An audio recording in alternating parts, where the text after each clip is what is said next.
Hi everyone, welcome back to my channel. This is me Vidya from Millennial Mommyhood, and today we are going to talk about two types of schemas.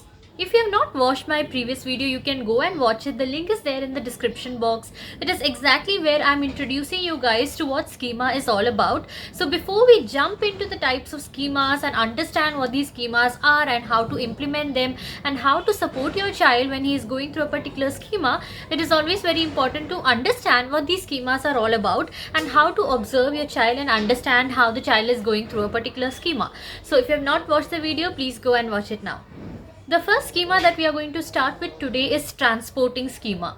Now, as the word itself suggests, transporting schema means the child is keen and the child is interested in transporting things from one place of the room to another.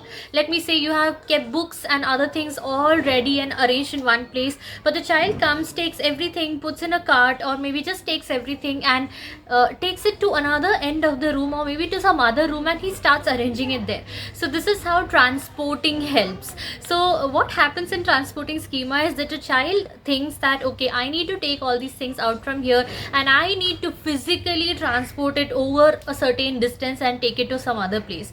This is very common to notice. All you need to do is you just have to sit back and see, and you will see your child actually maybe taking a bag and filling things inside it and taking it to other part of the room and maybe dropping it over there. Or if he's having a car or a vehicle or something which he drives, and then there's a kind of thing, flap kind of thing which opens in where the child can put things, the child will dump things over there and he will carry it to some other part of the room. So basically they collect things and they carry it to some other part of the room where it was not kept, and they kind of keep it over there. So this is what transporting schema is all about, and I told you it is one of the easiest schema to notice, and I'm sure that this is something which we as moms will be most fed up about, because we will make everything ready, but then after some time you will see the child coming and taking it and bringing it and taking it to some other part of the room or taking it somewhere else, and it actually irritates us. But yeah, this is the what do you say, this is the clue that the child is actually going through a transporting schema. Now, how to support when your child is actually going through transporting schema? It is very easy. All you need to do is give more and more opportunity for your child to keep on moving things from one place to another. For example, you can use different kinds of tools, like we have a shopping cart, and Dhruv loves putting things inside the shopping cart and taking it from one place to another. You don't have a shopping cart, give them a bag, give them a small bag to carry, or give them a small basket in which they can put things that they want and they can carry it to whichever place they want. So you actually don't have to do a lot of things over this. Basically include it in your daily life as well. For example, just give them something and just tell them, like, can you give this to your dad, or can you give this to your grandma? And this is the way you are actually helping the child to transport something from one place to another which the child actually loves. Or else, if it's activity time, you can have some gross motor skills wherein you are having activity wherein the child have to take some balls and go and drop it somewhere away, and something like that. So carrying, dropping it somewhere, taking it to some other place, displacing it, or just simple dropping activity, transferring activity which you would have seen a lot, transferring chickpeas from one bowl to another, or just transferring cup, or all these things are something which helps and support the child when he is going through transporting schema. The next is trajectory schema. Now, as the word itself suggests, trajectory is something where the child loves to throw something and see where the thing is actually going and landing.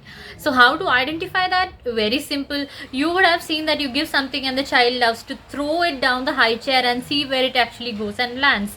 Or maybe love to kick things, or maybe loves to just take a ball and throw it, and he enjoys throwing things, and he actually enjoys to see that where it goes and lands, how far it falls, how quickly it's going, and all these things. Okay, so this is how you identify the schema, that is trajectory schema.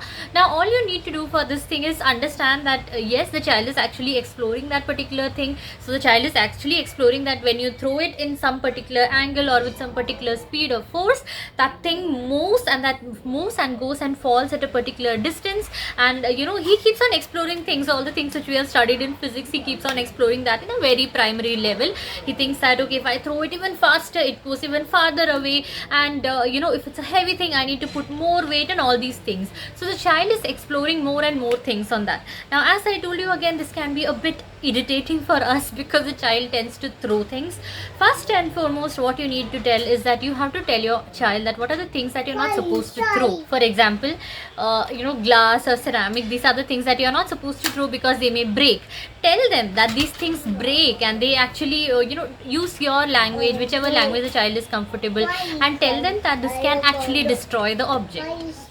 Now, what are the activities that you can do is generally give them a lot of opportunity where the child have a lot of throwing practice. For example, keep a target and tell the child, give a ball to the child and tell the child to throw and hit the target. Welcome. Okay, and another kind of activity that you can do is like the bowling pin, or maybe bubbles, blowing bubbles, they going and falling. All these things are examples of trajectory schema, all different kinds of trajectory schema that can be explored. Other than that, maybe sit in a particular height. For example, sit on top of a bed and throw it. Even the child loves to see something swinging. For example, I have a rope ladder over here and loves to see it swinging. So these are the things which you can explore when it comes to trajectory schema with the child. That's it for today, guys. I hope these two schemas were understandable and you guys understood that how you can identify these schemas. I'm really sorry I have this little one who's going all around me while taking this video, but then sometimes it's really fun to take videos with your toddlers around, right? It's like a challenge. So until next video, this is me, Vidya. Watch the previous video if you have not seen that. Subscribe to my channel if you have not done that. Like this video, share this video, and I'll be coming up with the next two schemas in the next video. Bye bye. Dhruv, say bye. Baba fight. Say bye. Baba fight. Bye. Bye.